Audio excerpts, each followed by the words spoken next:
Today on Not Just Tentacles. Spoilers, sweetie. Hello, lovely listeners. She says that. We're on camera. Hello, lovely viewers. Yeah, well, it's built in. It's habit now. Welcome to another episode of Not Just Tentacles, where I, Rachel, attempt to demystify anime and animation. And I, Ruth, stay mystified about the anime, but I love me some animation. Right, so today we are going to be addressing something that I have been pondering for some time. Ponder? Well, I have. So today we are talking about fandom. So, what it is, why people do it, what is fan content, and while we're at it, how about what are fanon and headcanons, and what happens when... Fanon sounds like something you might name a child. Fanon, your tea's ready. But anyhow, also, what happens when fandom goes bad? So yeah, we have quite a lot to cover in this, so let's get cracking. Crack.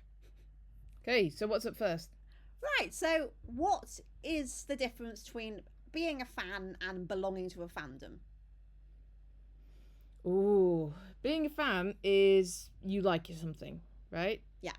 Whereas I would say that belonging to a fandom, that's got a bit of a cultish edge to it. Like, Well, it depends it what could be. fandom Well, it is. I suppose there are different types of fandom, because you've got the fandoms which are like people who are going around each other's house watching a show or having a live watch along and things like that, and then you've got the whole I've got a tattoo with Principal Skinner's face on it, that sort of thing. Why would you want one of those? I don't know. I'm coming out with bullshit off the top of my head. Come on. But yes, I would say that is a reasonably accurate definition. So whether you're just somebody that watches the show at home, or whether you're somebody that regularly interacts with other fans, creating content, analysing, reviewing, etc. Okay. So when does it go from being the good kind of fandom? We're not doing that yet. We're leaving that till the end. Oh, okay. Spoilers. Well, quite.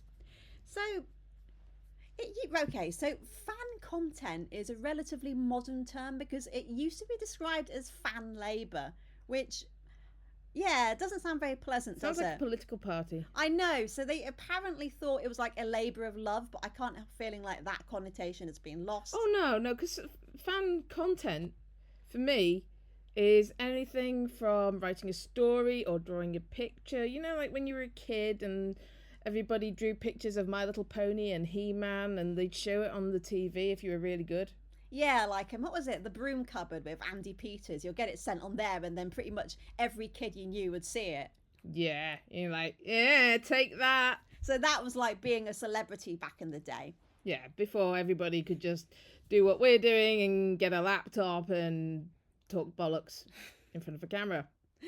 Yeah, so yeah, the content has evolved with the technology, because in the early days of TV fandom, so we're talking like the 70s, you used to create little zines where people would...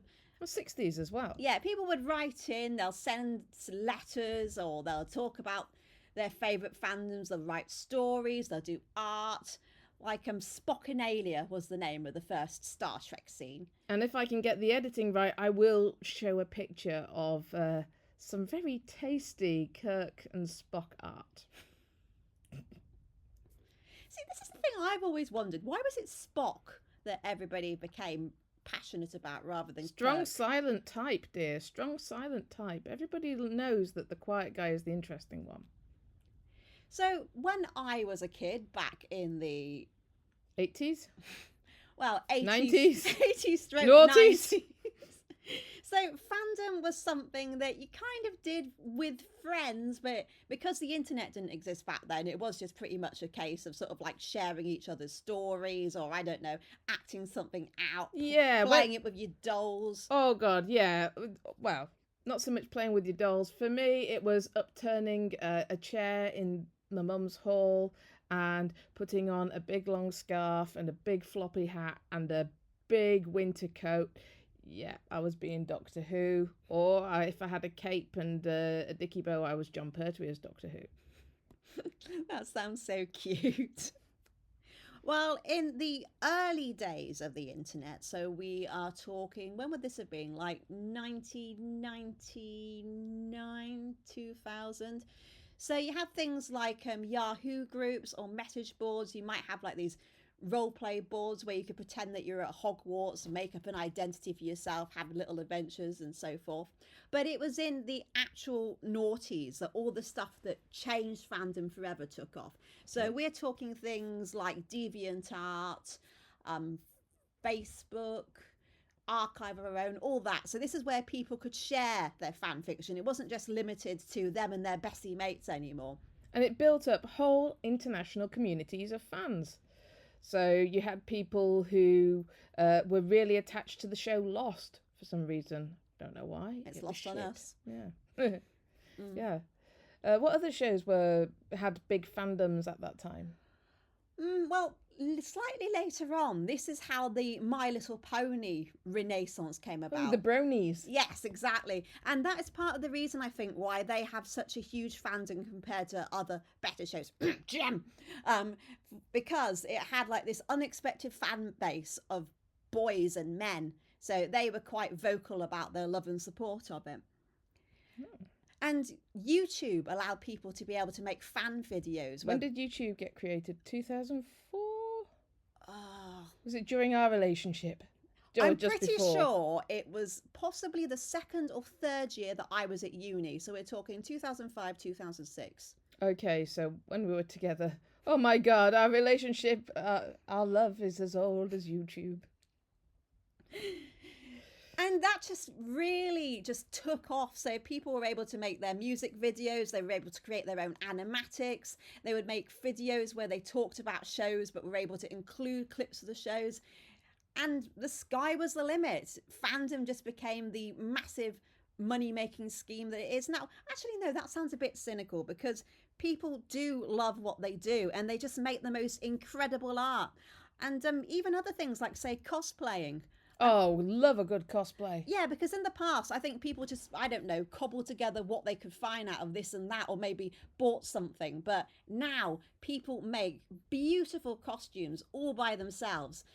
They just look magnificent. Like the number of people that we've seen going to conventions. Yeah, conventions are as old as the hills. I'm pretty sure they were doing like Doctor Who and Star Trek conventions back in like the 70s and 80s. I think the earliest Star Trek convention was in the 1970s. I mean, with this case, we are going to do a lot of intertextual references to Star Trek, the original series. Well, it is pretty much the original fandom as we know it now. Yeah, there would be no Comic-Con without Star Trek, would there? Or would there? Doctor Who. Doctor Who? Because that's the oldest, isn't it? That is the oldest sci-fi show in the world. So what, we're even older than Star Trek. Actually, well, the Star Trek, the first pilot was something like 1961, then 1962. Well, let's just say they're the same age. Well, Doctor Who came out, the first episode of Doctor Who was aired the day that President Kennedy got shot. Oh, God. 1963, November. Also the same day that C.S. Lewis died. But nobody cares about him. Aslan sucks. Fight me. As well, we don't know him personally, but as one of my favourite creators, Dominic Noble would say, Aslan is Jesus's first owner. Anyhow. First owner. Oh, I thought you said his first owner. I was like, no. One careful owner? What are you saying? Son of God going cheap? But anyhow, podcasts came about too, which is why you're listening to people like us now, because that flourished in terms of fandom. You had so many people just creating weird and wonderful podcasts about things that they're passionate about. And being sad so yeah, we're such sad bastards that here we are chatting to anybody who can hear us about cool stuff. Well, exactly. We think it's cool. Yeah. Other opinions are available. But you're wrong. Okay, so I think we've covered fandom and the embarrassing fact that once upon a time I used to write plenty of fanfic myself. Yeah, like when you asked me to call you Spock. Then. No, I was referring more to my really, really bad Buffy and Faith fanfic, which was kind of embarrassing by the fact that I couldn't think of any sexy words. You'd end up with things like fanny and bum, which I'm sure was probably like the least erotic thing ever. For our American listeners, a fanny is a bum. No, wait, a fanny is your bottom, and a bum is a beggar. But either way, that does not mean that they were doing lots of butt stuff. Okay. Maybe they were in your dreams. That doesn't do it for me. Hey, listen, your fantasies were valid, Rachel. Your fantasies were valid. Okay, right. Moving on from Buffy and Faith, Bumthum, or Fuffy, as they used to call the ship, which does sound like some kind of euphemism for Show me your genitalia. Fuffy. Oh, God. No. So, okay, now we are going to move on to Fanon. What is it? Does it matter? And headcanons too, while we're at it. You expect me to answer all of those questions? Well, this is where I take over. So, Fanon, to differentiate it from canon, so canon is something that happened in the actual franchise. So, What's the difference between canon and lore, like Lore? I don't know. But canon is something that has definitely happened in the show, in the book, in the film, whatever it is. So everybody knows that this is part of the franchise's storyline, backstory, whatever. That's all there. I think lore is more the kind of thing that's not crucial to the story, but it's nice to know it's there. So it's not like the whole 60 years of what's happened in the previous show and extended authorized text, like, tie-in books and things. Well, the interesting thing about that, to go back to, actually, did we even talk about Star Wars in the first place, or is this me being unforgivable and mixing it up with Star Trek, which I don't normally Rachel, do? Look. Say Star Wars. Let's talk about Star Wars, because Chewbacca getting squashed by a moon. Yeah, that's how they killed him off in the expanded universe, because they were like, you can't kill any main character. Oh, can we kill Chewbacca then? Okay. Splat. And also, so what happened was in 2014, when they started making the sequel movies, they were like, okay, everything that's happened in the expanded universe is now declared non-canon. So in other words, Luke Skywalker's sexy wife, Mara Jade, who was originally supposed He married somebody other than his sister? So she was called Mara Jade. She was a hot redhead. She was meant to assassinate him, but fell in love with him instead, which you might notice sounds suspiciously like River's song and the Doctor. So, I wonder where It's a bit of a trope, don't worry they about it. got that from. But anyhow... Oh, come on, every James Bond film from the 1960s. Oh, yes, well, That's Miss Moneypenny, obviously. But every hot woman wanted to kill James Bond, but she fell in love with him. Yeah. Even the gay ones, I have an issue with that. So... Hey, listen, many women would turn for... Well, not turn. But many people would be bi-curious for James Bond. It depends and some which men, one. like Lashif. I mean, I can kind of see it with Roger Moore, especially with that name here, and with Daniel Craig, but certainly not with Connery. I suppose Timothy Dalton's quite handsome, although I prefer him. Looks like my uncle. I prefer him as Simon Skimmer. But anyway, we're getting too sidetracked. So, okay. So, lore is all the kind of glub shittos and things that you don't need to know. Glub shittos, okay. That is a rather flippant nickname for all the background characters in Star Wars, because you just know that somebody knows every single one by name. Somebody probably has it as their specialist question field on Mastermind. Yeah, like the kind of person that knows that the music played in the Mos Eisley Cantina is called Jizz. Seriously, that is real. I'm not making it up. But play Jizz for me!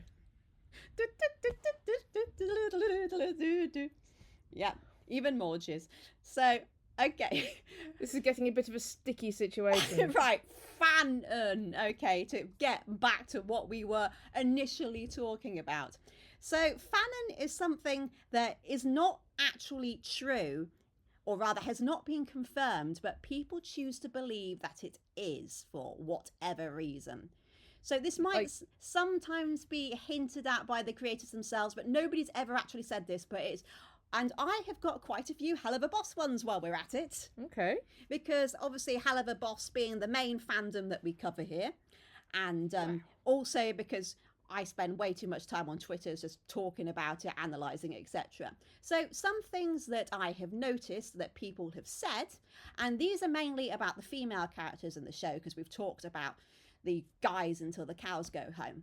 Like, for example, there is this opinion in Fanon that succubi, incubi are not supposed to fall in love. Okay. This has never ever been said either by Vivsy or by anybody in the series. It's basically their way. Why are you looking so bemused? I'm not so bemused. I'm also visually impaired and staring at a camera and trying to make out what the small icons on top of the screen are. Oh, okay, fair enough. So this is basically their way of trying to make out that Blitz was even shittier than just stealing her money and her car and running off without sort of saying, I don't know, sorry or whatever. So they like to make out that it was so unusual for her to fall in love. This never happens, even though in the series we have at least 2 succubi incubi couples that we regularly see. So that's just like, I'm an incubi every time I write with a gel pen. But yeah, it's just bollocks. It's just them trying to be negative about Blitz and talk up Verosica for whatever reason. Likewise, there's also this idea that Stella is a swan, which she does not look like one at all. You showed me what kind of bird you thought she looked like. Yeah, we will post a picture of this later. So it's called a secretary bird. It is about the only bird that hunts on land. It really doesn't like snakes, which is interesting because there's a snaky cowboy in her life who might have pissed her off recently. And also because her husband is now going to be a secretary bird at IMP. Oh, yeah, I see what you did there. Yeah, so that's another strange thing that people have noticed. It's because of the whole swans mate for life, so they want to make out, oh God, how could he cheat when they never loved each other and it was a forced marriage. And last but not least, there's this idea that Luna is actually a Goetia. What? So they're trying to make out the fact that Luna is incredibly intelligent and magically gifted means that she must be part royal but not know it.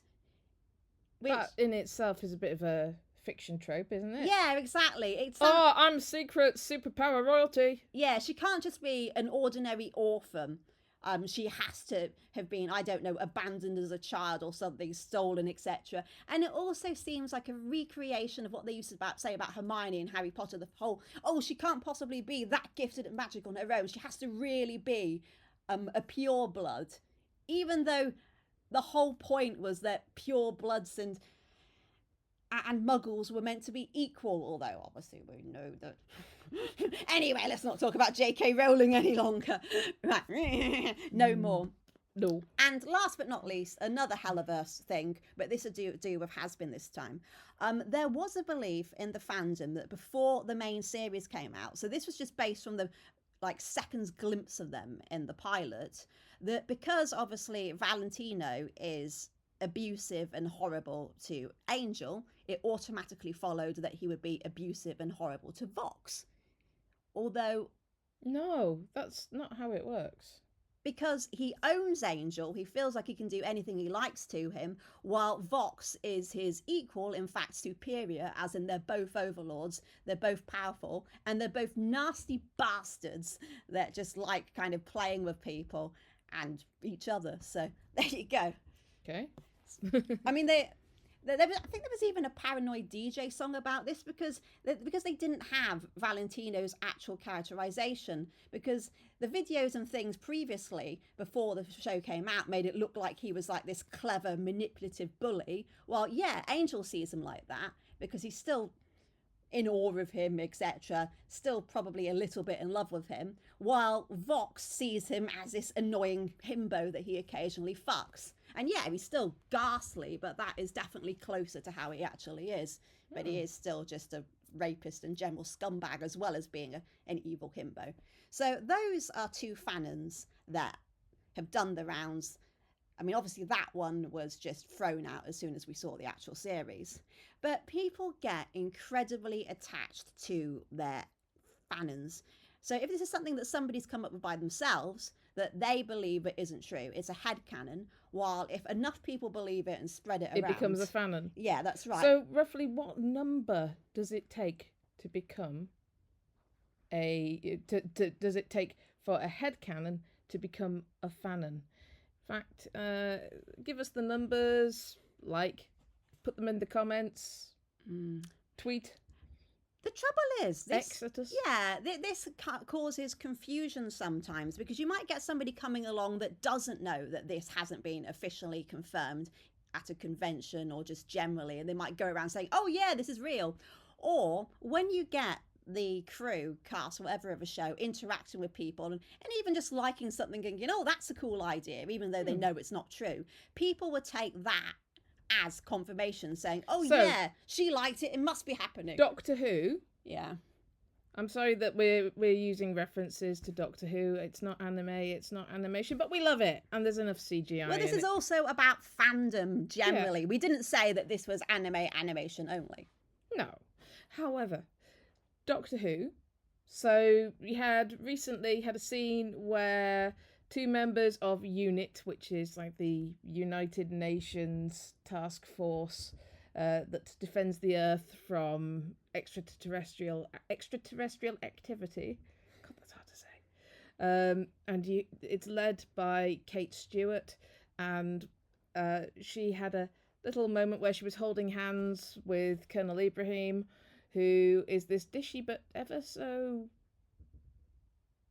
gay-looking. Yeah, I think he looks really bi. Maybe they're both bi. Yeah, that would be could okay. be. Yeah. I mean, she's hot and he's He's quite a bit younger than her as well. So yeah, she's got a toy MILF boy. action. And also, isn't it slightly unethical to be working with your junior or whatever he is to her? I don't just mean it's all right to be working with him, but is she working with him? Exactly. Should she be shagging her employees? Do people still say shag? And what would her Is dad this 1998? think?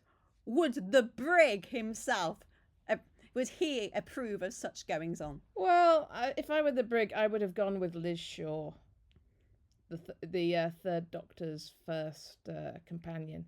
She had like that bun, like, kind of Princess Anne vibe going on. And people were upset about this because they had headcanoned Kate as gay. Because there was one particular moment in the last Doctor, so Jodie Whittaker's term, where at one point it looked like everybody on the screen was gay other than Dan. For the Doctor. And even that was questionable. So you had Kate going, I like this regeneration. And it was like, do you now? Do you, Kate? Mm-hmm. And that would be another amusing thing to kind of imagine the brig having cooties over, seeing how him and the Doctor did not always see eye to eye. Wow. Okay, do you have a personal headcanon? My personal headcanon. About anything in the world. God, I don't know. I feel under pressure to make something up. Let's go for Blanche Devereaux and Dorothy Spornak from the Golden Girls. You said this last time. You said that in gonna. The shipping episode, which was season 3, episode 15. Oh, Jesus. No, I was thinking just in case anybody wanted to hear more about shipping, because this is about other things, then they could always go to that. Okay, well, there was one thing where I'm not sure whether it was my headcanon, but Line of Duty season 6, and you had Kate with Scottish woman, and that was already covered into the shipping episode. Flemson, I believe it was called. The ship name, yes. I thought they. But also, I mean, I will bang on about freaky tits in Wentworth till the cows come home. But also, Prisoner Cell Block H, or Prisoner, You're as it was saying known in exactly Australia. the same things that you said in the shipping episode. Oh, I'm sorry, my opinions have not changed. I feel I haven't grown as a person now. Yes, you have. Well, hey, enough about perimenopause and weight gain. Okay, my headcanon that is to do with anime. So, yep, you did not listen to this under false pretenses. I am going to mention cartoons and anime. Are you now shipping Pop Step and Knuckle Duster? Oh no, he's married. Okay. The Crawler and Knuckle Duster. I think that's where the story is heading. Yeah, if he doesn't end up with the other one. But anyhow, my headcanon, which I admit is slightly ripped off from a fanfic I saw once, is I believe rather than just committing suicide, Misa gets saved by Rem or becomes a Shinigami herself and spends eternity with Rem. As I don't see why not, because there was a Shinigami that turned Except up. she didn't fancy Rem when she was alive, No, but they so... could still be friends and fall gradually in love over many, many thousands of years. Okay, friends to lovers over millennia, yes. Yeah, because I refuse to believe that somebody that was as gothy as Misa would be totally straight. Have you ever met a totally straight goth girl? I haven't. So that is my headcanon. I don't say anything just in case. I mean, half the people I know have got black nail varnish, piercings in multiple areas, tattoos, dyed black hair, hoodies. Yeah, well, let's move on from that, shall we? Yes, let's. Right, so something that comes about when people's headcanons are not realised. It's very unfortunate. So they are firmly convinced that something is going to happen in the story, whether it's the story arc in general or a favourite character of theirs, because some people do form very parasocial attachments to fictional characters nowadays. And parasocial means... It means thinking means that, you don't know them, but it feels like you know them. yeah, it's like a one-sided relationship. Like people feel them towards celebrities as well. So, or DJs, you know, when you've got those old people that ring the same late night DJ over and over again. and I don't know whether this kind of thing was always happening and we just didn't know about it, or whether the internet... What, geriatric insomnia? No, people getting really obsessively freaky. Like before, this used to be in fiction, like say, for instance, Kathy Bates's character in Misery. Oh, yeah. The whole... That was written in the... Was that 80s? I think it was the 80s. So that whole, 90s. how dare you make this story different from what I wanted it to be? Because in that, doesn't he want to kill her off or something? Oh, yeah. I mean, you used to get fans sending hate mail to TV companies, except they did it in green crayon on a postcard. Okay, fine. Or in a letter. But now we have the internet, because this is the trouble. Okay, what I'm going to say might sound slightly controversial, and I do apologise in advance. Oh, you're such an edgelord. I try not to be. Anyhow, so because the internet gives the false impression that you can just talk to absolutely anybody and everybody's your friend, any twat with a microphone... Hello. We both have the microphone, can just say, oh, I'm a content creator, and they can basically go, because that show that they used to like but now did something that they didn't like, they're entitled to go up to that person, oi, I don't like that, my writing is so much better than yours, etc. And you're like, no, it is not. It's like somebody with a market stall going up to the CEO of Walmart and saying, let me tell you a little bit about sales. Hey, Mr. Jobs, I see that you've brought out a new phone. Would you like to see this that I designed the other day? You're like, it's like, and they've made it with cereal packets. I know, like, what the hell are you doing? And so, yeah, it can be anything as trivial. Well, actually, I'm not going to say trivial because it's life or death, about somebody not getting with the character of their choice, or, I don't know, just one of their headcanons being contradicted. So... and that either makes them think that they hate the show, that it's ruined forever. Some people have made whole... How dare you not have Gromit being a rescue puppy? But anyway, some people just get really fixated and they spend all of their time building up a hate and going on about how much they despise this creator now that they dared to not get Mr. Blorbo with Mr. whatever. So it is just very, very silly. Mr. Blorbo, I can't even say it. Mr. Blorbo with... Who would Mr. Blorbo... What is Mr. Blorbo? Well, a Blorbo is somebody's favourite character. So I don't know. I am Mr. Blorbo. Blorbo I don't know why he's got a moustache like that. with, I don't know, Ebony Dementia Darkness Raven Way, which, by the way, is... I'm sure that's somebody else's copyright. Yeah, that is from My Immortal, which is the most infamous fan fiction ever. Seriously, check it out. People are still not sure whether it was a parody or whether it was genuine, but it spawned God, what web if it series was? and all sorts, and also seems to have inspired Emberline in Helliver, because at one point we catch a glimpse of a fanfic that she's writing, and she calls herself Emberline Darkness Dementia Ravenway, so it was clearly a shout out. So, okay, has there ever been an instance where you were really disappointed by the direction a franchise took? I feel this is a job interview. Okay. What can I bring to the table? Sandwiches! Yes. The direction that a relationship or ending has It doesn't taken. have to be a relationship. It can just be any kind of writing fumble that spoiled the show for you. I was gutted with the final episode of Quantum Leap. I know it was all pushed together, that they had to like change the arc of what they'd originally conceived. Because it got cancelled, didn't it? Yeah, it got cancelled. So I really have an aversion to deities. Yeah. In art. I don't know why. But that whole, this mysterious bartender and he never leaped home. I'm just like, you ended that with a bit of text on screen. Now, visually impaired here, I do not like having to read my telly.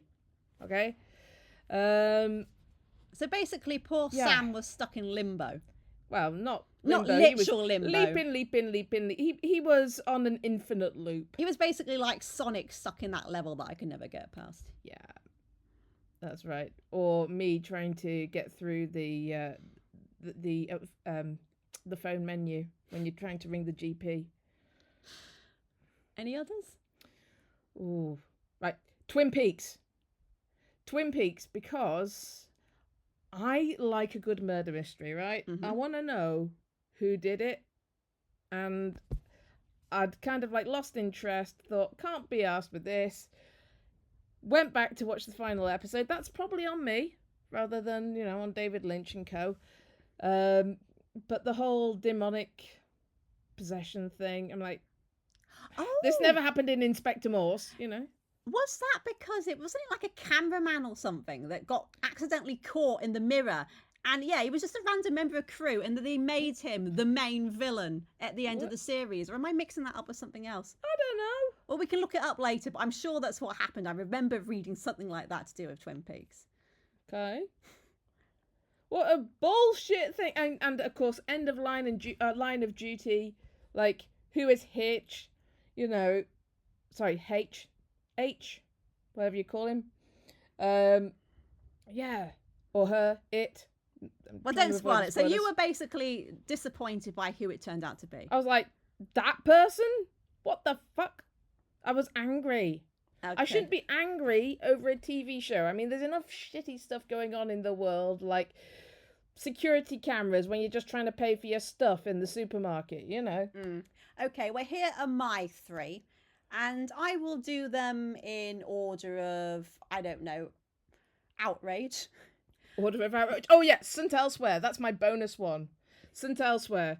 So, St. Elsewhere, it was like a 1980s show set in a hospital, gave Denzel Washington his big break. And what's the ending? Surprise twist. They were all in a snow globe being played with by a child. Ooh, And it wasn't edgy. even the snow globe from Citizen Kane dropping on the floor. So, like, what is the point of that? But no, my 3 in order of outrage. So, Is there a scale for outrageousness? I was thoroughly disappointing with the end of How I Met Your Mother. How many, what would the unit of a scale of outrageousness be? I don't know. But anyway, Outrage. Outrageous. Anyhow. Outrageousness? What the hell? So, British education, people. How I Met Your Mother. So we'd spent God knows how many seasons, all these hints, etc., build up, whatever, about Ted meeting the mother of his kids, who had been patiently sitting listening on the sofa all this time. Kids, this is the story of... So, How I got with your Aunt Robin. Exactly, that really pissed me off. So we fell in love with, or rather I did, with Tracy over the course of the final season when we met her at Robin and Barney's wedding. And then we find out that she's dead. Like, she died when she was, like, I don't know, really, really young. And This is traumatizing. the fact that the kids were sitting there acting like this is the most boring thing they've ever heard, when they should actually be treasuring him talking about their late mother. And at one point, he even jokes that a random prostitute was their mum. Was it a stripper? I think it was a stripper, actually. Yeah, some lady comes up to him and says, "Oh, hi, and actually, she did have the same name as their mother, so maybe that's why." Okay. But it's like, what? And then finally, yeah, not only is it revealed that Tracy died, but then, yeah, they're like, "Ooh, this is about you really being in love with Aunt Robin." And it's like, what? And so this just makes it look like poor Tracy was just an incubator for the children, because It's very Handmaid's Tale. because they broke up because Ted wanted children and she couldn't have them. So it's like, oh yeah, the breed mare has died. Now I'm going to go and chase Aunt Robin. I just found that such bad taste. I mean, admittedly, if the show had been cancelled after the first season, they would have kind of rushed something together and made it just like some random lady. But nonetheless, that we got to know these characters, think that this was like the most epic romance ever, and then it turned out to be that. I was just so pissed off. I mean, there is an alternative version where they are still together. She's still alive and everything. And where is this alternative version? I think it's on the DVD as an extra. Oh, so it's not like it's like a DVD extra. Yeah. It's not in a parallel It's not universe. in general release. So yeah, it absolutely sucks. Because I've been soaked on with the rain today, and it's been a long day. I have no idea about parallel universes at this point in time. That's fine. So okay, next in states of outrage, Buffy. I loved Buffy as a kid. I basically grew up with it. So it started. I hated Buffy. Thought it was the worst acted piece of shit I'd ever seen. And I'd seen a lot of bad shit. Yeah, anyhow, I started watching it when I was in the, would you say junior high? I have no idea. And I Say how young you were. So I don't know. It was in like 1996. So I would have been like 11, 12. So, and then it ended when like my first year of uni. So I watched it a lot, etc. She made me watch the musical episode. It's good. The bit about bunnies was good. The rest I can just ignore. Anyhow. So, right. For those of you who are watching us or listening to us for the first time, anyhow is Rachel's code for shut the fuck up, Ruth. No, I'm merely saying that we have wandered down a tangential corridor and we need to get back on track. Anyhow. Complete with the cut gesture.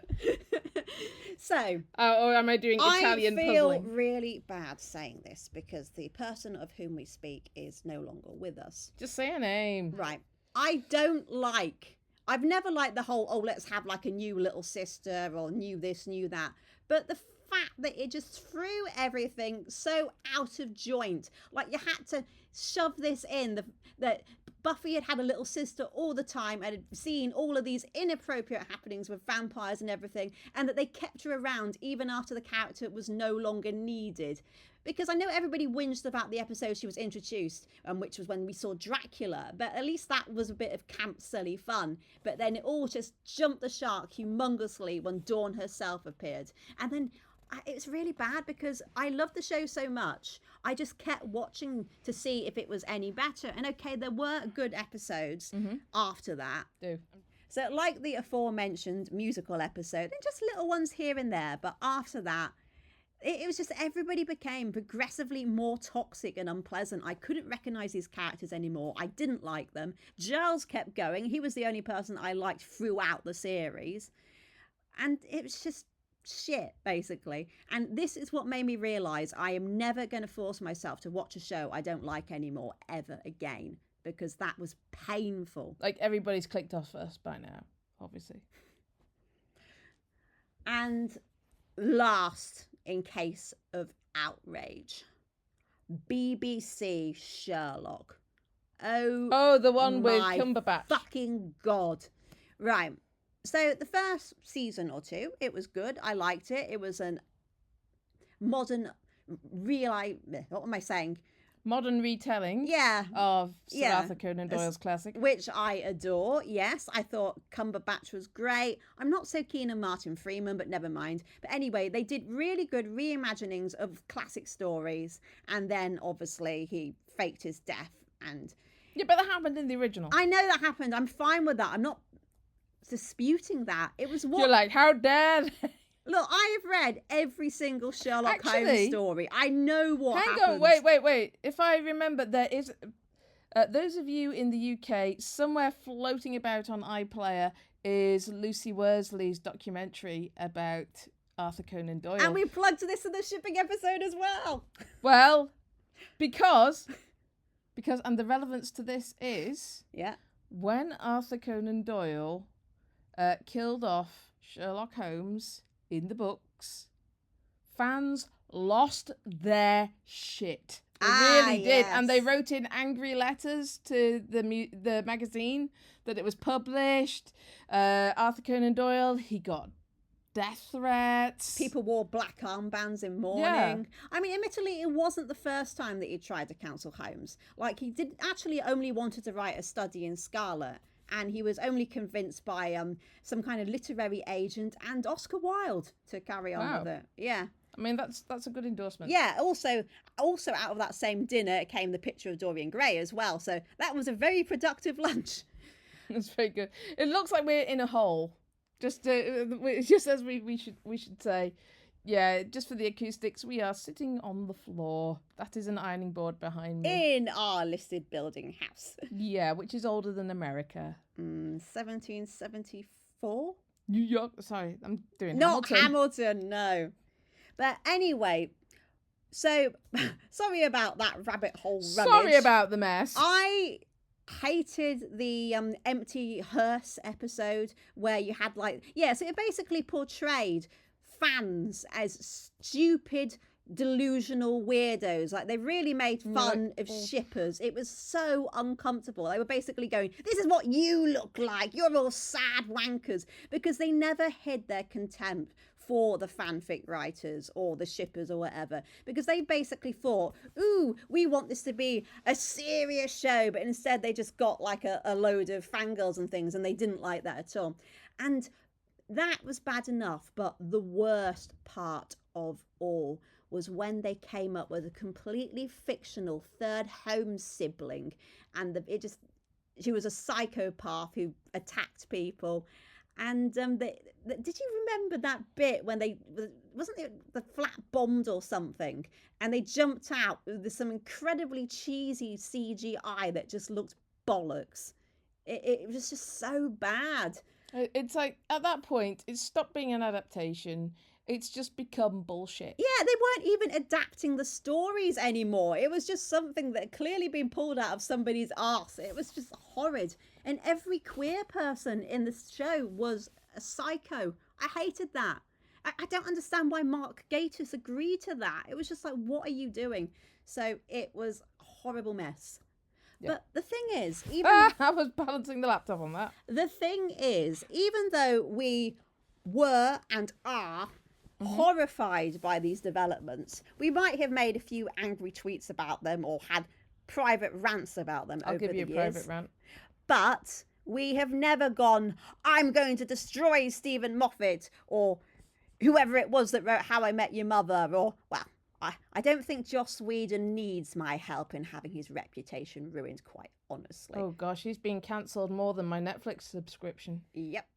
So the way to be a good fan is to play nicely, enjoy yourself, and be polite. Follow etiquette, and if you don't like something, then just stop watching.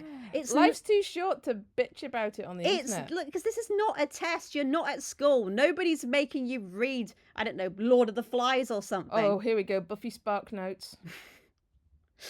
So, just don't be like that frigging creepy llama in Gretzko. Okay, just be nice.